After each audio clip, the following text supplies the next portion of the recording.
तो इसमें है देखो नोबल गैस का फिर से एक बार कौन कौन से एलिमेंट है इसमें। इसमें नोबल गैसेस में आपके पास helium, neon, argon, krypton, xenon, radon. ठीक है, तो ये मेन इसके एलिमेंट के नेम है। पहली चीज हमने पढ़ी थी। दूसरा, इनको हम नोबल गैस कहते हैं या इनर्ट गैस कहते हैं। तो नोबल एंड इनर्ट गैस क्यों बोलते हैं? क्योंकि ये अनरिएक्टिव होती है, यानी ये रिएक्शन नहीं करती है, तो इसलिए हम इसे नोबल गैस या इनर्ट गैस बोलते हैं। इसमें जो रेडॉन होता है, रेडियन होता है रेडियो एक्टिव।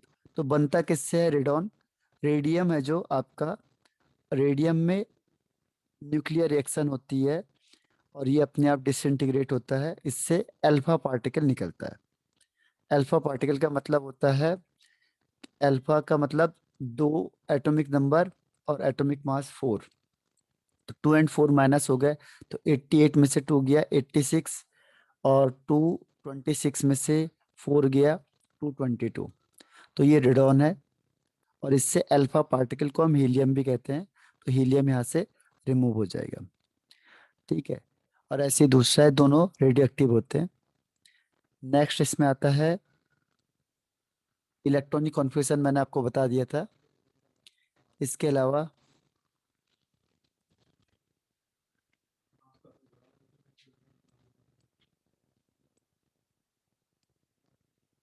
क्या इसकी प्रॉपर्टीज है, कल हमने डिस्कस की थी, एक बार फिर से देखो।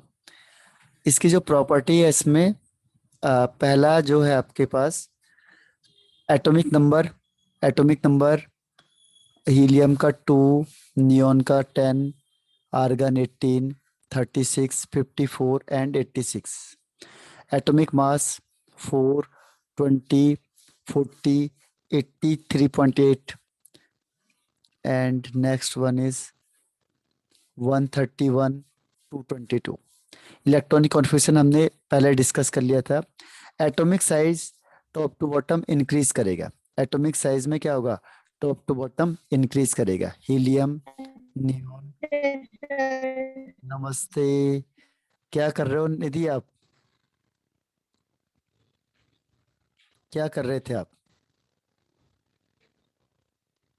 सर ट्यूशन पढ़ने के लिए बैठी हूँ। नहीं, अभी पहले क्या कर रहे थे इससे पहले?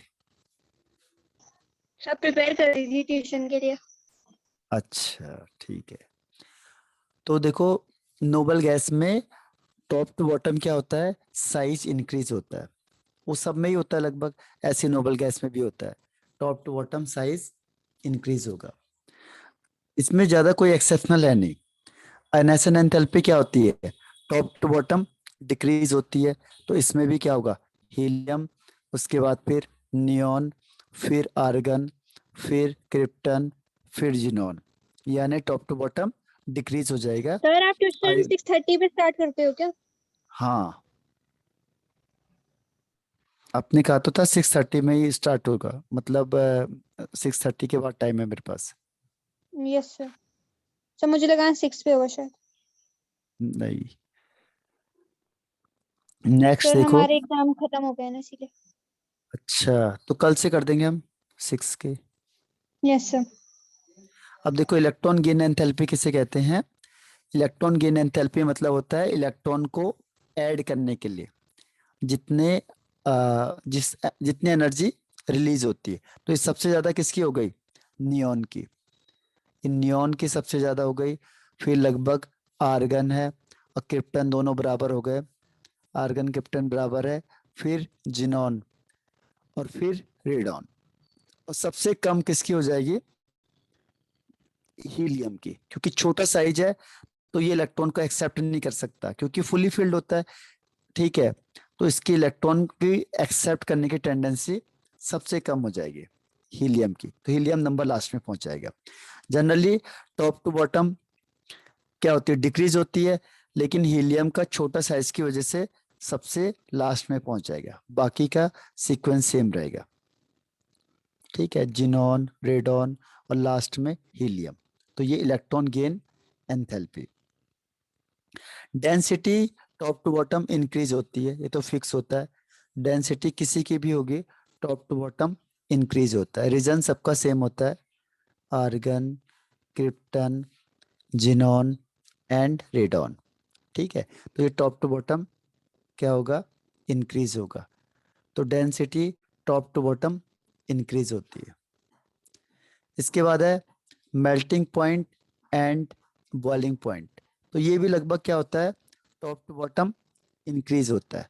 तो मेल्टिंग एंड बॉइलिंग पॉइंट का सीन क्या है, टॉप टू बॉटम इंक्रीज होगा, यानी हीलियम, फिर नियॉन, फिर आर्गन, क्योंकि साइज पर डिपेंड करता है, तो साइज बढ़ेगा टॉप टू बॉटम, तो मेल्टिंग और बॉइलिंग पॉइंट भी टॉप टू बॉटम इंक्रीज होगा। ठीक, तो ये ऑर्डर होगा इसका। क्लियर है?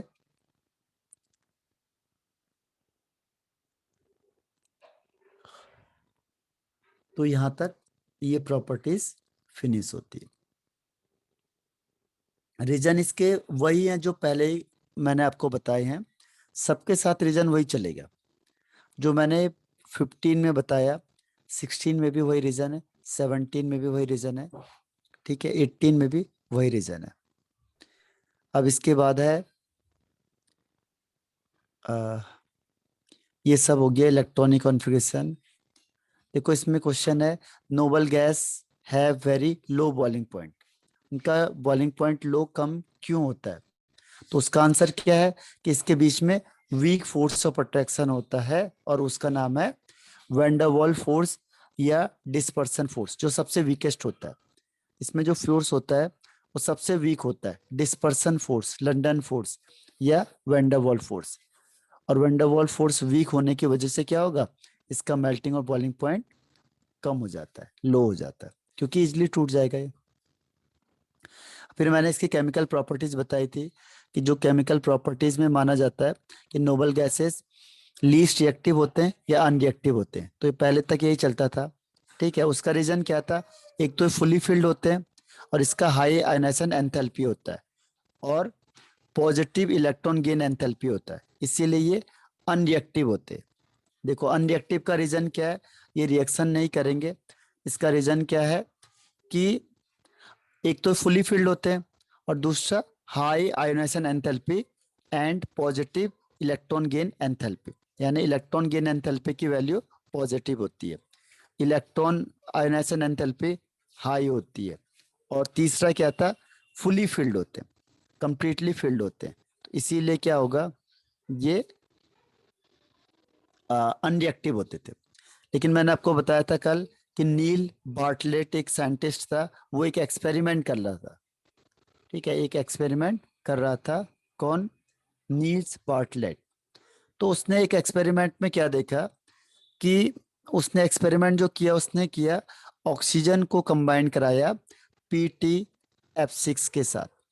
तो जब इन दोनों के साथ उसने रिएक्शन करी तो जो कंपाउंड बना वो था O2 प्लस और PtF6 माइनस। अब ये कंपाउंड बना दिया उसने।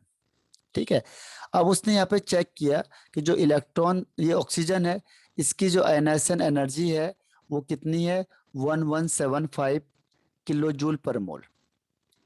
दूसरा उसने देखा कि जो नोबल गैस होते हैं जिनॉन, जिनॉन का भी आयनाइजेशन एंथैल्पी इतना ही है। तो जब दोनों का बराबर है तो उसने कहा जब ये रिएक्शन कर सकता है तो ये क्यों नहीं कर सकता?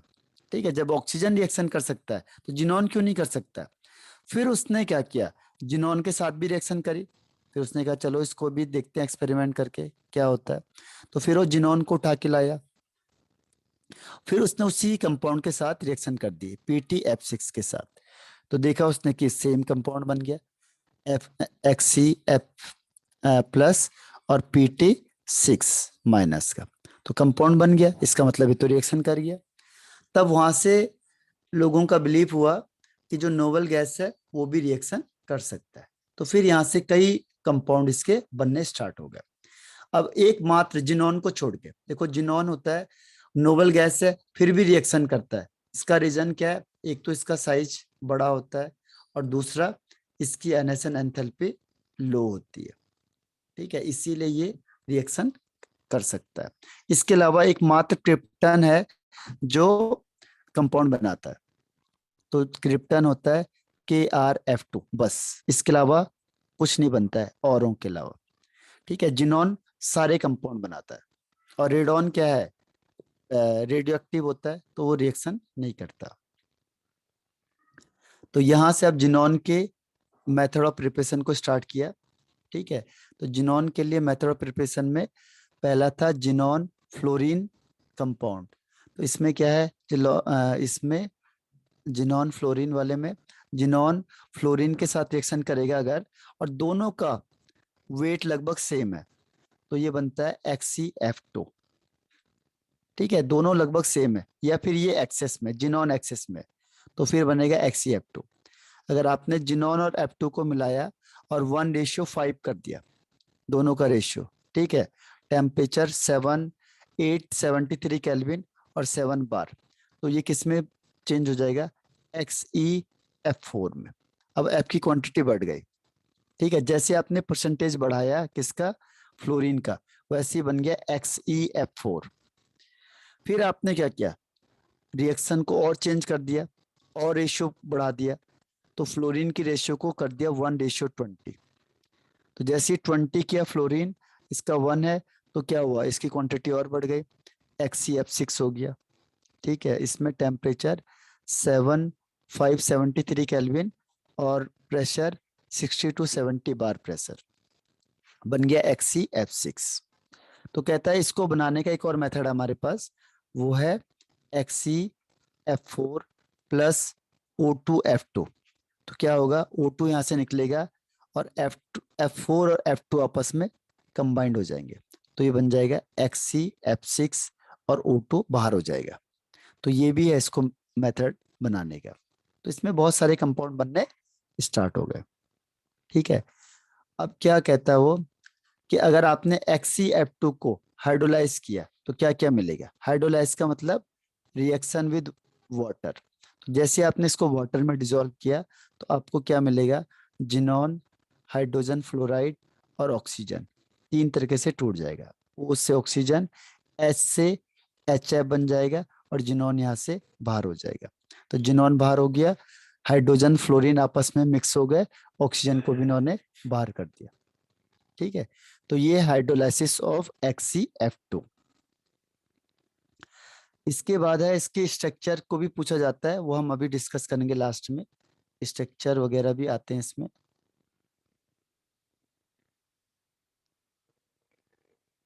अब है next one is xenon fluoride reaction करेगा तो क्या बनेगा, देखो। तो जिनॉन फ्लोराइड यानी XCF2 ये रिएक्शन कर रहा है। देखो पहली रिएक्शन है XCF2 रिएक्ट विद PF5, तो क्या बना, XCF प्लस और PF6 माइनस, यानी एक फ्लोरीन यहाँ से इसके पास चला गया। रिएक्शन कैसे हुई, XCF2 प्लस PF5, तो इसका जो फ्लोरीन था एक, वो ये ले गया उठा के। ठीक है, तो ये ले गया, तो इसके पास P6 हो गया, यहाँ से माइनस चार्ज जाएगा तो ये माइनस हो गया, इसके पास बच गया प्लस, तो ये बन गया XCF प्लस और PF6 माइनस का। तो पहली रिएक्शन ये हो गई। दूसरी, अगर 6 के साथ रिएक्शन करता है, XeF6 प्लस M होता है कोई भी मेटल, मेटल लिया आपने फ्लोरीन के साथ, तो ये दोनों आपस में कंबाइंड हो जाएंगे, M प्लस और XeF7 माइनस का। M क्या है, यहाँ पे मेटल है, तो मेटल कौन सा हो सकता है, सोडियम, पोटेशियम, रुबिडियम या सीजियम। ठीक है, तो ये रिएक्शन है XeF2 और X6। अब ये वाला थोड़ा इंपॉर्टेंट है, ये वाले क्वेश्चन पूछे हुए हैं आपके पास। ठीक है, तो इसमें क्या पूछता है वो, देखो इसमें क्या चीज देखनी है, पार्शियली हाइड्रोलाइसिस और कंप्लीट हाइड्रोलाइसिस। तो इसमें पहला केस क्या है, पहला है hydrolysis of XCF4 and XCF6 with water. अगर आप वाटर से करोगे तो ये कंप्लीट हाइड्रोलाइसिस है, ध्यान रखना, XCF4 प्लस H2O, क्या बनेगा, तो इसमें बनता है Xc बनता है, दूसरा XCO3 बनता है, फिर है 24HF बनता है और O2 बनता है। तो याद करने वाले हैं ये तो, कि XCF 4 का कंप्लीट हाइड्रोलाइसिस करेंगे तो क्या क्या बनेगा? एक तो जिनॉन, एक XO3, एक 24HF और O2। तो 4 चीजें बन जाएंगी कंप्लीट हाइड्रोलाइसिस ऑफ XeF4 से। अगर XeXF6 का करेंगे हाइड्रोलाइसिस तो क्या होगा? तो इसमें दो ही चीज बनती है, XeO3 और HF। ठीक है, इसके अलावा दो एक्स्ट्रा बनते हैं इसमें XeF4 में, जिनोन एंड ऑक्सीजन। तो इसमें दो ही बनता है। तो इसमें क्वेश्चन क्या आता है कि अगर आप कंप्लीट हाइड्रोलाइसिस करोगे किसका? XeF6 का, तो क्या बनेगा? तो ध्यान रखना है इसमें XeO3 और HF बनता है। और अगर वो कहता है पार्शियल हाइड्रोलाइसिस करेगा तो क्या होगा? देखो दोनों में डिफरेंस है, ध्यान रखना। क्वेश्चन क्या पूछा हुआ है, पार्शियल या कंप्लीट? अगर कंप्लीट पूछा है तो पहले वाली रिएक्शन, और अगर पार्शियल पूछा है तो फिर अलग कंपाउंड बनेगा। ये बनेगा XeOF4 और HF। दो चीज बनती है अगर आपने पार्शियली हाइड्रोलाइसिस किया है। पार्शियली मतलब इनकम्प्लीट। इनकम्प्लीट करोगे तो क्या बनेगा? XeOF4 और HF। तो यही क्वेश्चन आता है, ताकि इसमें कंफ्यूजन होता है क्योंकि पार्शियल और कंप्लीट में फर्क है। तो कई बार वो पूछ लेगा पार्शियल हाइड्रोलाइसिस और कई बार वो पूछता है कंप्लीट हाइड्रोलाइसिस। तो लैंग्वेज को ध्यान देना है कि पूछा क्या है इसमें। ठीक है, और एक इसमें नेक्स्ट है XeF6 प्लस H2O। अब इसके दो मोल कर दिए उसने, पहले एक मोल था फिर 2 मोल कर दिए। तो जैसे इसके 2 मोल किए यहाँ पे भी कंपाउंड बदल जाएगा, XeO2F2 प्लस HF बनेगा। ठीक है, किसमें? XeF6 में, यानी जिनॉन हेक्साफ्लोराइड में। तो इतनी सारी रिएक्शन होंगी देखो इसमें, तो ध्यान रखना पड़ेगा। ये कंप्लीट है, ये पार्शियली है, थोड़ा उससे ज्यादा है ये। तो तीनों में अलग अलग कंपाउंड बन रहे हैं। तो इस टाइप के क्वेश्चन को पूछता है वो, ताकि कंफ्यूजन हो। अब इसमें तीनों तरीके की रिएक्शन है। इसमें 1 मोल हाइड्रोजन वाटर होगा तो अलग कंपाउंड बन रहा है, 2 मोल होगा तो अलग बन रहा है, 3 मोल होगा तो अलग बन रहा है। देखो रिएक्शन एक जैसी है सब, लेकिन प्रोडक्ट तीनों के केस में अलग अलग बन रहे हैं क्योंकि ये एक्सपेरिमेंटल बेस्ड होता है जनरली। ठीक है, तो एक्सपेरिमेंटल में कोई लॉजिक नहीं होता है क्योंकि एक्सपेरिमेंटल है। तो देखो वाटर का एक मॉलिक्यूल लिया तो अलग कंपाउंड, 2 मॉलिक्यूल लिया तो अलग कंपाउंड, और 3 मॉलिक्यूल लिया तो अलग कंपाउंड है। तो ये थोड़ा लर्निंग पोर्शन है। ठीक है, तो एक मॉलिक्यूल लेंगे यानी पार्शियल होगा तो XeOF4 और HF तो सबके साथ बनेगा, मेन है इसमें। अब 2 मॉलिक्यूल ले लिया अपने वाटर के तो क्या बनेगा? XeO2F2 plus HF। और अगर 3 मॉलिक्यूल ले लेंगे तो क्या होगा? यानी कंप्लीट हाइड्रोलाइसिस करेंगे तो क्या बनेगा? 3 मॉलिक्यूल लेंगे जैसे ही तो ये बन जाएगा XeO3 और HF। ठीक है, तो ये आपका जिनोन ऑक्सीजन कंपाउंड होगा। ये याद करना है आपको। और ये स्ट्रक्चर है, स्ट्रक्चर बहुत पूछता है आपसे। ठीक है, ध्यान रखना। स्ट्रक्चर में आपको ट्रिक बता देता हूँ क्योंकि स्ट्रक्चर इसने कई बार पूछे हैं और रेगुलरली पूछ लेता है आपसे। स्ट्रक्चर पूछता है तो मैं आपको स्ट्रक्चर बताता हूँ कैसे आप स्ट्रक्चर निकालोगे। इसके लिए आपको एक थ्योरी पढ़नी पड़ेगी, वो है VSEPR थ्योरी। तो इसमें देखो मैं आपको सबका स्ट्रक्चर बताता हूँ, XeF2 का, XeF4 का, XeO2F2 का, XeO3 का, XeOF4 का। ठीक है, ये जितने भी कंपाउंड है ये लगभग पूछे जाते हैं। प्रीवियस ईयर का क्वेश्चन देखोगे आप तो मिल जाएगा आपको। अब ये बनेगा आपका लीनियर, क्योंकि जिनॉन होता है तो जिनॉन के बाहर होते हैं 8 वैलेंस इलेक्ट्रॉन। इसमें से 2 बॉन्ड में चले गए तो बॉन्ड पेयर के 2 हो गए, बाकी 6 बच गए। तो 6 का मतलब 3 लोन पेयर। तो जब 3 लोन पेयर होगा और 2 बॉन्ड पेयर होगा तो लीनियर स्ट्रक्चर होता है। तो इसका हो जाएगा लीनियर स्ट्रक्चर, इसे याद करना है लीनियर। तो पहला आंसर है लीनियर XeF4 का। दूसरा देखो XeF4, 4 का मतलब 4 बॉन्ड बन गए इसके, 1 2 3 4। ठीक है। और जिनोन के बाहर कितने होता है, 8 इलेक्ट्रॉन होते हैं। तो बॉन्ड पेयर तो इसके कितने हो गए, 4, क्योंकि 4 बॉन्ड बना देगा फ्लोरीन के साथ। लोन पेयर कितने हो गए, 4 बचेंगे, लेकिन पेयर में 2 ही बचेंगे, तो 4 2 का मतलब होता है स्क्वायर प्लेनर, तो ये स्क्वायर बन जाएगा, और एक ऊपर एक नीचे साइन, तो ये स्क्वायर प्लेनर होता है XeF4। ठीक है, ये विस्पर थ्योरी से आएगा, मैं आपको एक बार बता दूंगा। इसके बाद XeO2F2, इसमें क्या करना है, Xe फ्लोरीन के साथ 2, ऑक्सीजन के साथ ये डबल बॉन्ड बनाएगा हर हमेशा, ध्यान रखना। अब जिनोन के बाहर कितने होते हैं, 8 इलेक्ट्रॉन, 8 में से कितने चले गए, 1 2 3 4 5 6 चले गए, तो 6 चले गए, लेकिन डबल बॉन्ड को भी एक ही बॉन्ड माना जाता है। तो बॉन्ड पेयर कितने हो गए, 1 2 3 4, 4 बॉन्ड पेयर। लोन पेयर कितने होंगे, टोटल 8 थे, 6 इसने दे दिए, तो 2 बच गए, यानी पेयर में एक ही बचा। तो 4 1 होता है C100, ऐसे बनेगा, एक F, दूसरा F, तीसरा F। अच्छा, क्या था इसमें, XeF4 था ना, XE, अच्छा XeO2F2 था, तो कैसे बनेगा, 1 2 3 4, एक ऑक्सीजन, दूसरा ऑक्सीजन, एक फ्लोरीन, एक फ्लोरीन।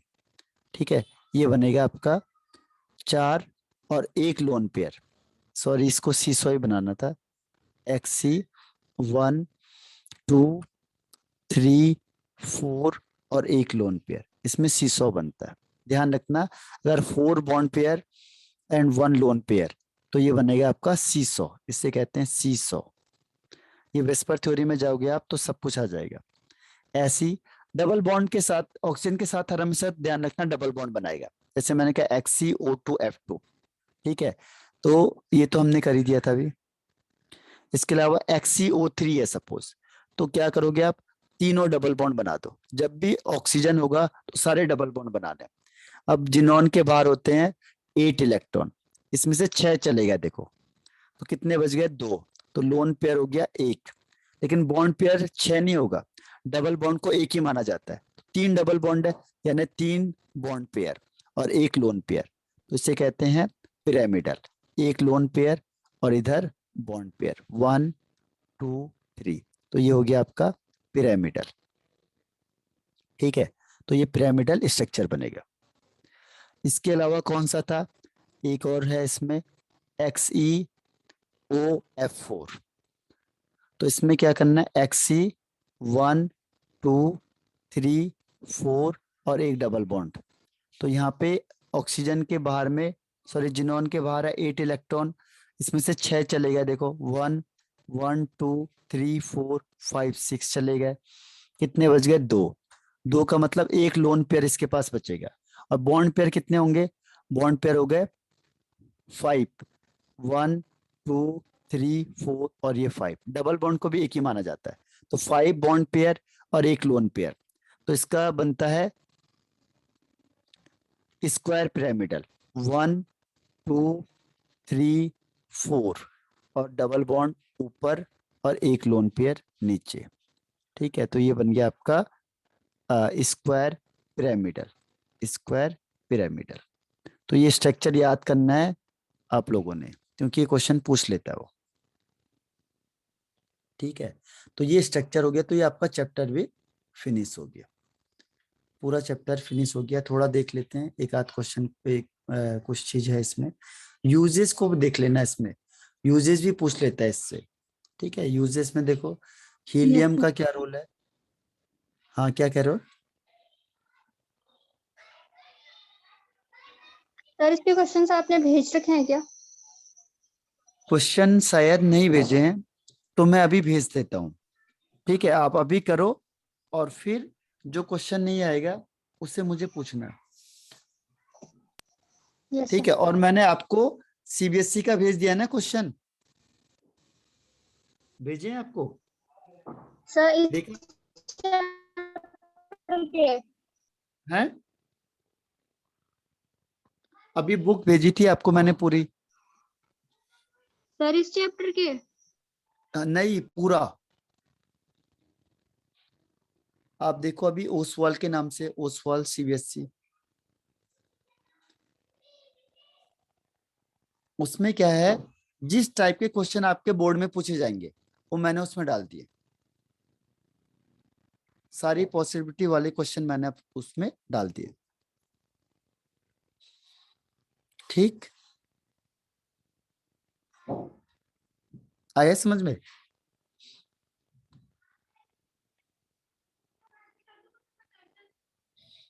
आवाज नहीं आई किसी की भी? Yes no? चलो पहले मैं आपको दूसरे क्वेश्चन डालूंगा, फिर वो क्वेश्चन करेंगे हम लोग सॉल्व सर जो जो आपने उसमें। सिलेबस दिए है ना? हाँ अभी डाला हुआ है आपके उसमें, देखना ग्रुप में आपको दिख जाएगा। अच्छा सर, ग्रुप में है, ठीक है। नहीं आपके आपके पास, अच्छा आपको नहीं दिया मैंने, आपको दिया नहीं है मैंने, आप में से किसी को नहीं भेजा वो, तो ये मैं अभी सर भेज देता ग्रुप हूँ। में देख लेंगे। हाँ आप दोनों बायो वाले हैं क्या? Yes sir. और क्या नाम है उसका, अंकित, आपका क्या है? अंकित कहाँ गया? हाँ बताओ, आपके पास क्या चीज है, बायो या मैथ्स? मैथ्स है ना, तो 1 2 3 मैंने आपको सब भेज दिया है। और ये सीबीएसई वाले क्वेश्चन है जो पूछे जाएंगे, ठीक है? तो ये इसमें सब कुछ है, मैथ्स भी आ गया, बायो भी आ गया, फिजिक्स केमिस्ट्री सब डाल दिए मैंने। तो आप लोग क्या करो कि इसके बेस पे तैयारी करोगे तो ज्यादा अच्छा रहेगा, क्योंकि सीबीएसई में इसी के बेस पे क्वेश्चन आंसर आएंगे। इसमें सारे टाइप के क्वेश्चन दे दिए हैं, सारे टाइप मतलब असर्शन रीजन, और assertion reason, case study based, और इसके अलावा ऑब्जेक्टिव टाइप, सारे टाइप के क्वेश्चन इसमें इंक्लूड है।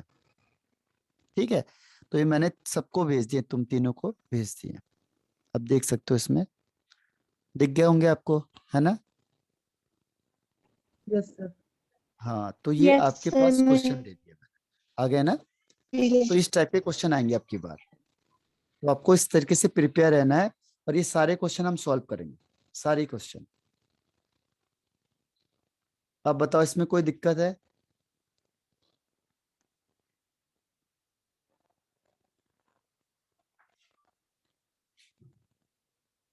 सर वेस्पर थ्योरी बता दो।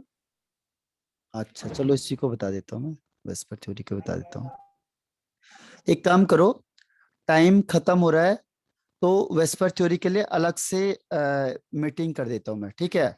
तो दोबारा रिज्वाइन करो इसे, क्योंकि उसमें टाइम लगेगा, तो ये बीच से रुक जाएगा। तो इससे अच्छा हम क्या करते हैं, दोबारा मीटिंग को स्टार्ट करते हैं, ठीक है? तो दोबारा रिज्वाइन करो आप।